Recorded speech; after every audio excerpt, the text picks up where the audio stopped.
여러분, 혹시 이런 경험 있으신가요? 처음엔 참 좋은 사람인 줄 알았는데 시간이 지나고 보니 완전히 속았다는 걸 깨달은 적 말입니다. 저도 70년 넘게 살면서 수없이 당해봤어요. 그때마다 후회했죠. 왜 진작 알아보지 못했을까 하고요. 사실 신호는 있었습니다. 분명히 있었어요. 다만 우리가 못 본 척했거나 설마 하고 넘겼을 뿐이죠.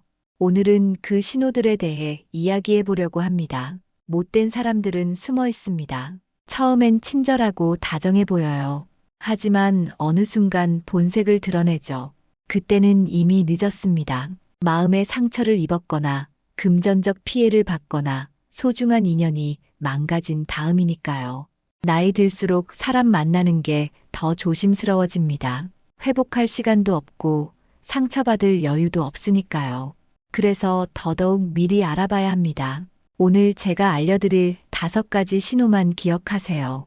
이 중 단 한 가지라도 보인다면 무조건 거리를 두셔야 합니다. 그게 여러분의 남은 인생을 지키는 길입니다. 첫 번째 신호는 약자에게 보이는 진짜 얼굴입니다. 여러분, 살다 보면 정말 이상한 일을 목격하게 됩니다. 평소에는 점잖고 교양 있어 보이던 사람이 갑자기 돌변하는 순간 말이죠. 얼마 전 제가 사는 아파트에서 있었던 일입니다. 새벽 6시 경비실 앞에 큰 벤츠가 버젓이 서 있더라고요. 분명 주차금지 구역인데도 말입니다. 70대 경비원 어르신이 조심스럽게 다가가서 차를 빼달라고 부탁하셨어요. 그런데 차 주인이 내리더니 갑자기 목소리를 높이기 시작했습니다. 잠깐만 세운 건데 뭐가 문제냐면서 경비원 어르신을 하대하더군요. 월급이나 제대로 받고 일하는 거냐는 막말까지 서슴지 않았습니다. 그때 경비원 어르신 표정이 아직도 잊히지 않아요. 자존심은 상하지만 일자리를 잃을까봐 참고 계시는 그 모습이요. 차 주인은 평소 주민들에게는 깍듯하게 인사하던 사람이었거든요. 자기보다 약하다고 생각하는 순간 그 사람의 진짜 모습이 튀어나온 겁니다. 미화원 어르신들께도 마찬가지입니다. 복도를 청소하시는데 물 묻는다고 짜증내는 사람들, 쓰레기 봉투 잘못 버렸다고 지적받으면 오히려 화내는 사람들, 심지어 어떤 사람은 미화원 어르신이 엘리베이터 타려고 하니까 먼저 타버리고 문을 닫아버리더라고요. 같이 타기 싫다는 거죠. 사람을 사람으로 보지 않는 겁니다. 이런 모습이 왜 위험한 신호일까요? 생각해 보세요. 지금은 그 사람이 여러분께 잘해줄지 몰라요. 여러분이 그 사람에게 필요한 존재거나 아직 힘이 있다고 생각하니까요. 하지만 언젠가 여러분이 약해지거나 그 사람이 여러분을 필요 없다고 판단하는 순간이 오면 어떻게 될까요? 경비원 어르신께 했던 그 태도가 고스란히 여러분께 향할 겁니다. 제가 40년 넘게 살면서 깨달은 진리가 있어요. 힘없는 사람을 대하는 태도가 바로 그 사람의 진짜 인품이라는 것. 부자든 가난하든 젊든 늙었든 모든 사람을 똑같이 존중하는 사람만이 진정한 친구가 될 수 있습니다. 특히 우리 같은 노년층은 더 조심해야 해요. 나이 들수록 우리도 사회적 약자가 되어가니까요. 젊었을 때는 대접받았지만 은퇴하고 나면 달라집니다. 그때 곁에 누가 남아있을까요? 평소 약자를 무시하던 사람은 절대 남아있지 않습니다. 오히려 여러분을 이용하고 무시할 가능성이 높죠.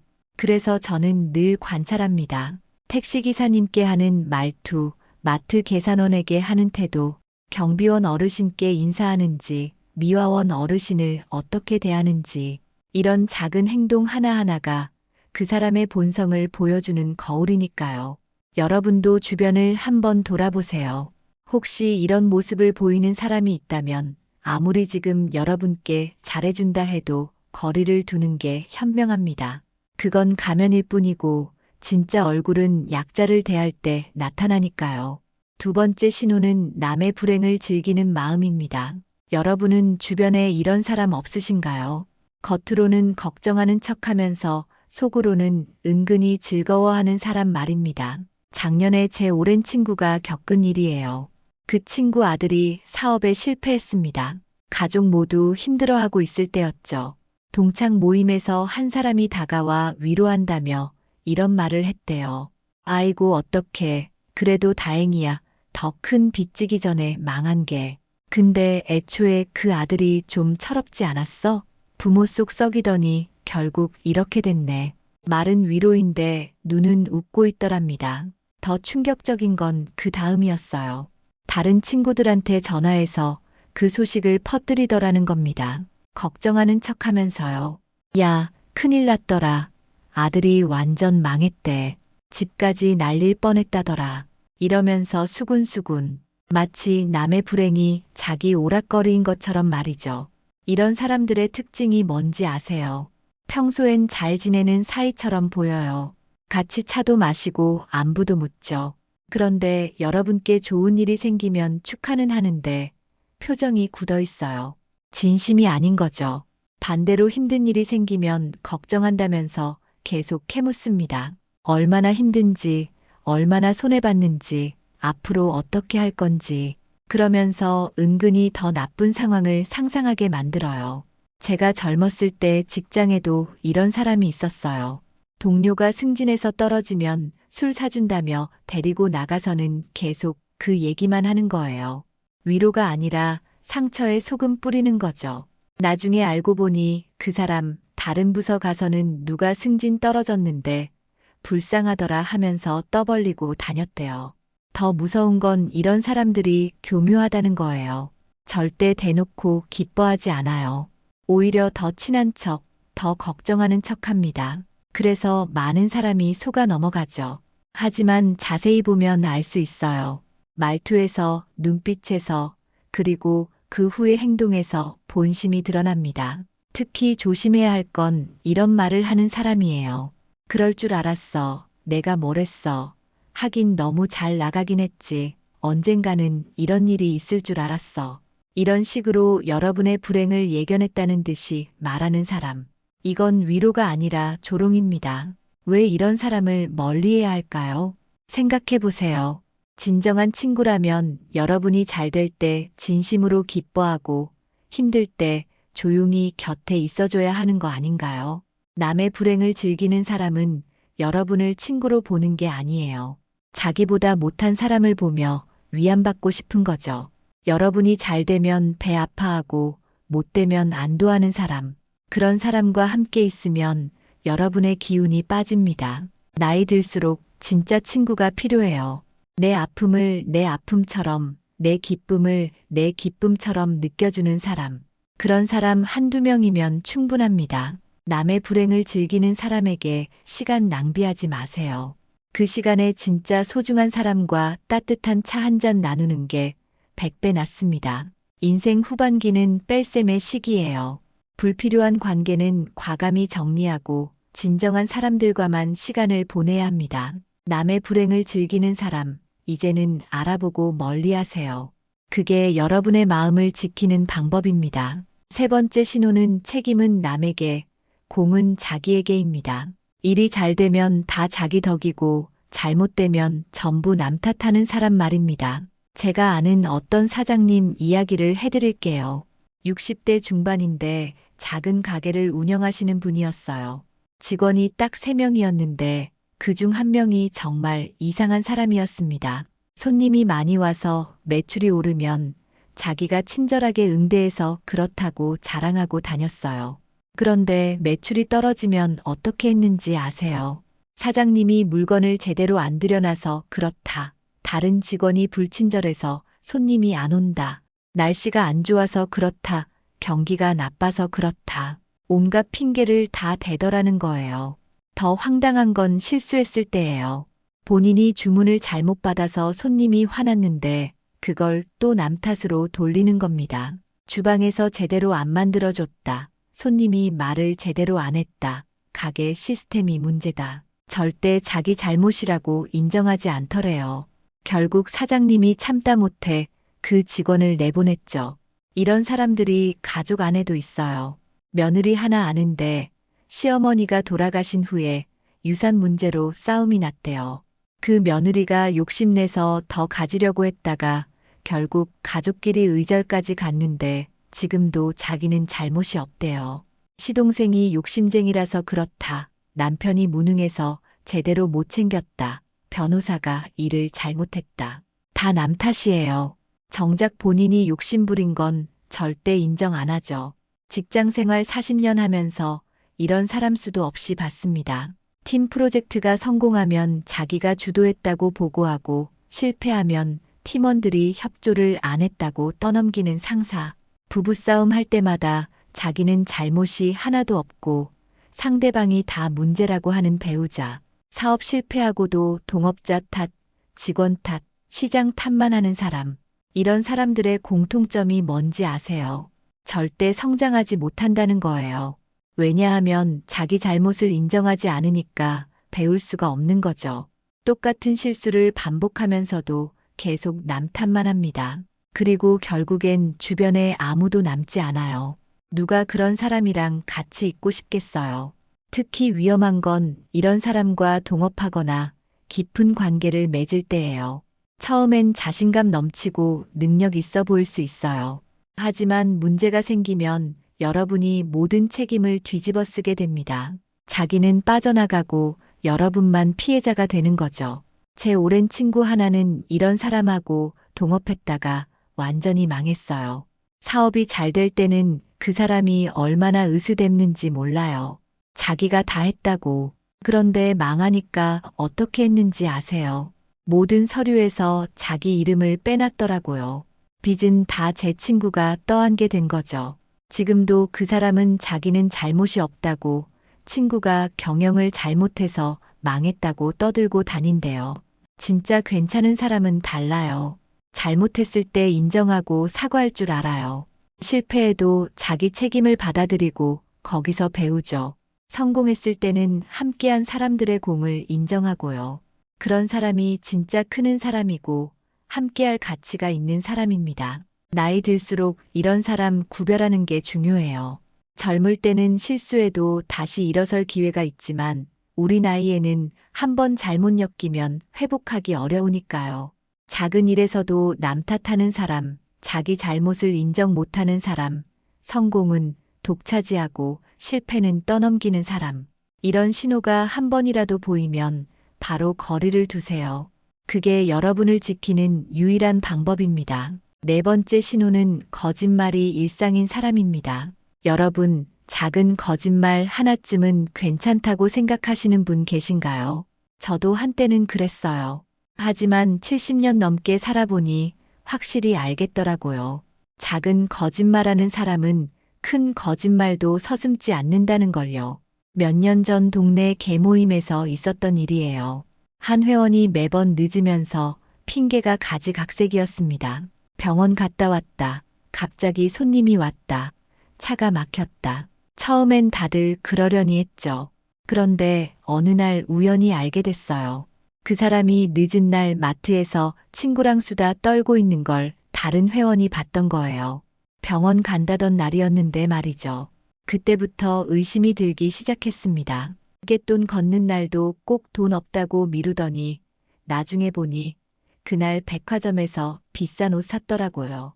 남편이 아프다고 해서 다들 걱정했는데 다음 날 부부가 골프장 가는 걸 목격한 사람도 있었고요.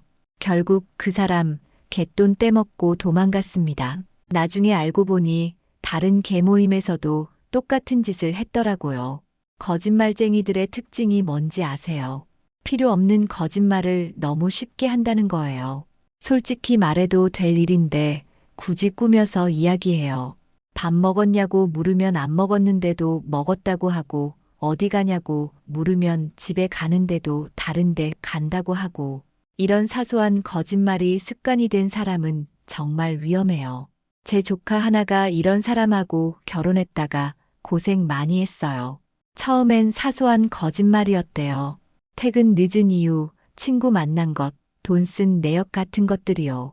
그런데 나중엔 어떻게 됐는지 아세요? 빚진 것도 숨기고, 투자 실패한 것도 숨기고, 심지어 바람 피운 것까지 거짓말로 덮으려 했대요. 결국 이혼했죠. 지금도 그 전 남편은 자기는 큰 거짓말 한 적 없다고 우긴대요. 더 무서운 건 이런 사람들이 거짓말에 거짓말을 덧붙인다는 거예요. 하나 들통나면 그걸 덮으려고 더 큰 거짓말을 하고 그게 또 들통나면 더 큰 거짓말. 눈덩이처럼 커지는 거죠. 나중에는 본인도 뭐가 진실이고 거짓인지 헷갈려 해요. 특히 조심해야 할 건 과거 이야기를 할 때마다 내용이 바뀌는 사람이에요. 처음엔 대학 중퇴했다더니 나중엔 졸업했다고 하고 사업해서 성공했다더니 나중엔 직장 생활만 했다고 하고 이런 사람은 자기 인생 자체가 거짓말로 포장된 거예요. 그리고 이런 말 자주 하는 사람도 조심하세요. 진짜야 믿어줘. 거짓말 아니야. 신께 맹세해. 내가 왜 거짓말을 하겠어. 정직한 사람은 굳이 이런 말 안 합니다. 당연히 믿을 테니까요. 자꾸 믿어달라고 하는 사람일수록 거짓말쟁이일 확률이 높아요. 제가 사업하던 시절 겪은 일이에요. 거래처 사장이 매번 수급 날짜에 거짓말을 했어요. 은행이 안 열었다. 경리가 실수했다. 이미 보냈는데 확인해보라. 처음엔 믿었죠. 그런데 매번 그러니까 이상한 거예요. 결국 그 회사 부도났습니다. 나중에 들으니 다른 거래처에도 똑같은 거짓말 하면서 버티고 있었대요. 여러분, 신뢰는 한 번 깨지면 다시 쌓기 정말 어려워요. 특히 우리 나이에는 사람 다시 믿기가 쉽지 않잖아요. 그러니 처음부터 거짓말하는 사람은 가까이 하지 마세요. 작은 거짓말도 용납하지 마세요. 그게 시작이거든요.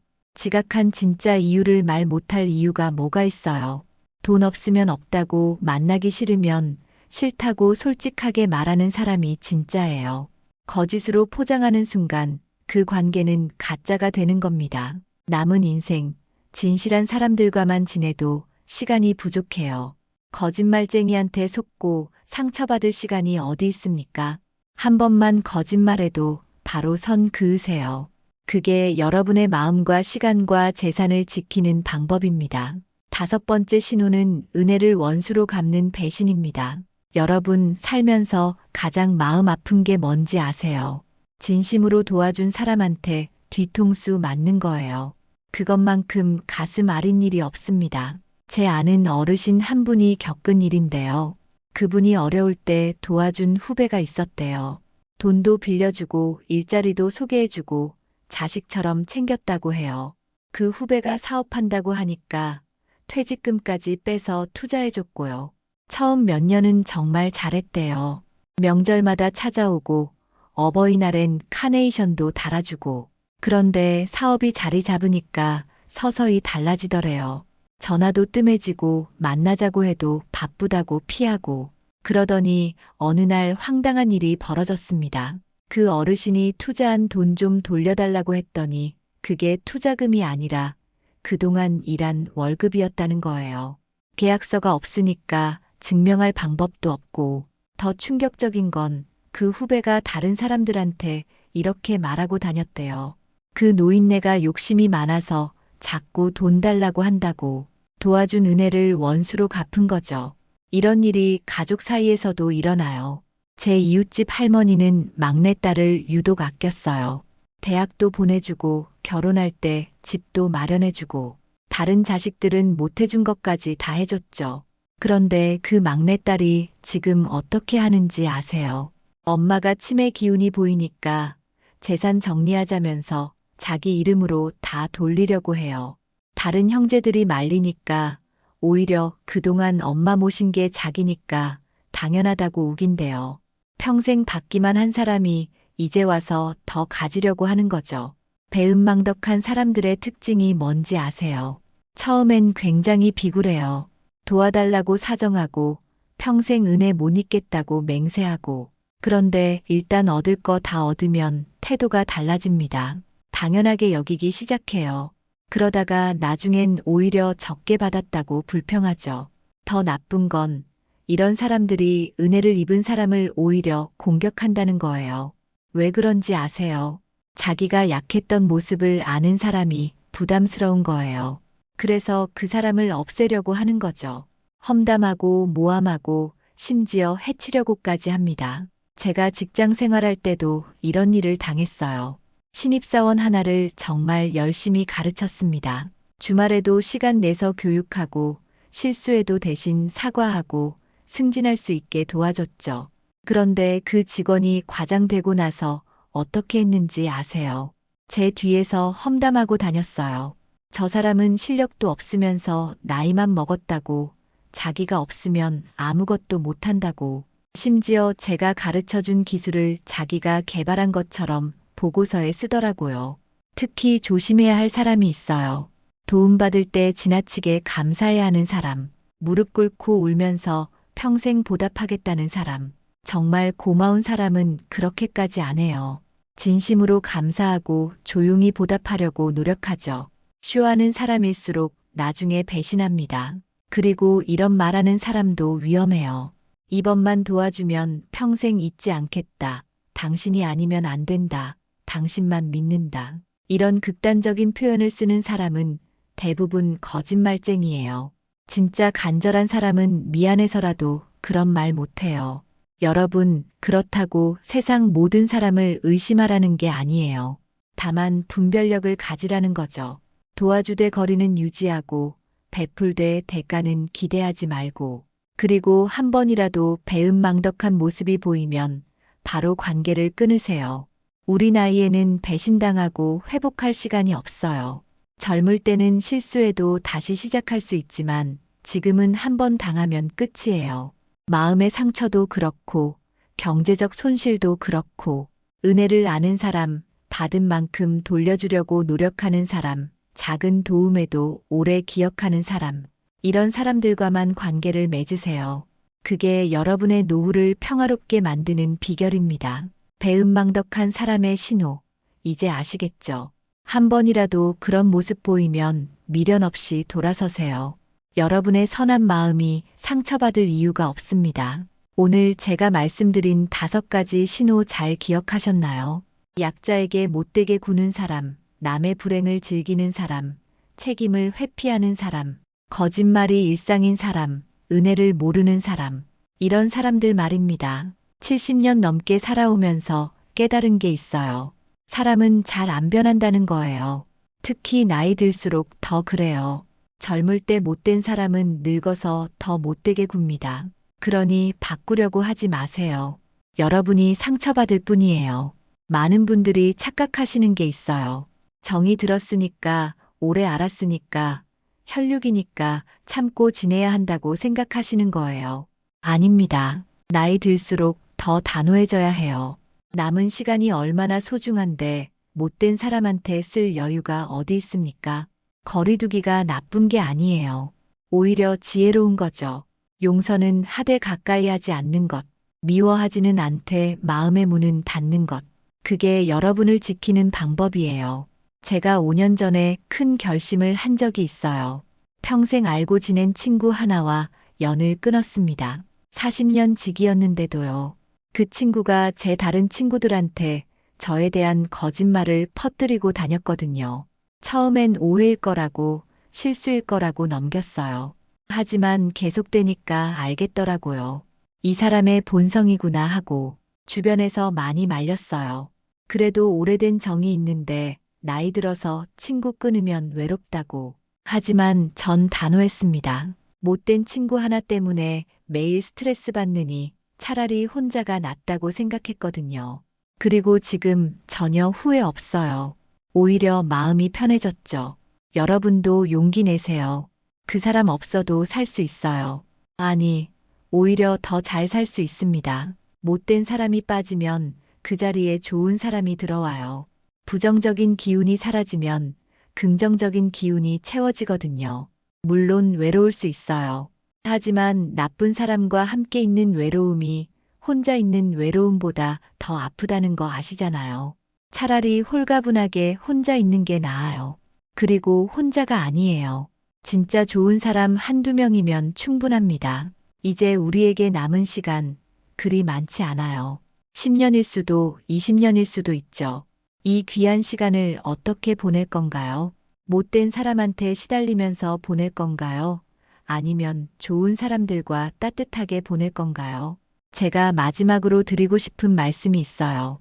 여러분이 먼저 좋은 사람이 되세요.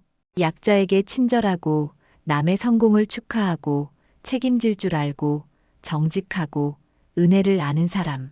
그런 사람이 되면 자연스럽게 좋은 사람들이 모여들어요. 그리고 기억하세요. 한 번이라도 못된 신호가 보이면 망설이지 말고 거리를 두세요. 그게 변명이 아니라 자기 보호예요. 그게 차가운 게 아니라 현명한 거예요. 인생 후반기는 뺄셈의 미학이에요. 불필요한 것들을 버리고 진짜 소중한 것만 남기는 시기. 사람도 마찬가지예요. 양보다 질이 중요합니다. 오늘부터라도 주변을 한번 둘러보세요. 혹시 이런 사람이 있다면 이제는 놓아주세요. 그리고 여러분 곁에 남은 좋은 사람들을 더 아끼고 사랑하세요. 그들이 여러분의 진짜 재산입니다. 여러분 모두 남은 인생 좋은 사람들과 함께 행복하게 보내시길 바랍니다. 못된 사람은 알아보고 피하는 지혜 꼭 기억하세요. 그게 여러분의 노후를 지키는 가장 중요한 열쇠입니다.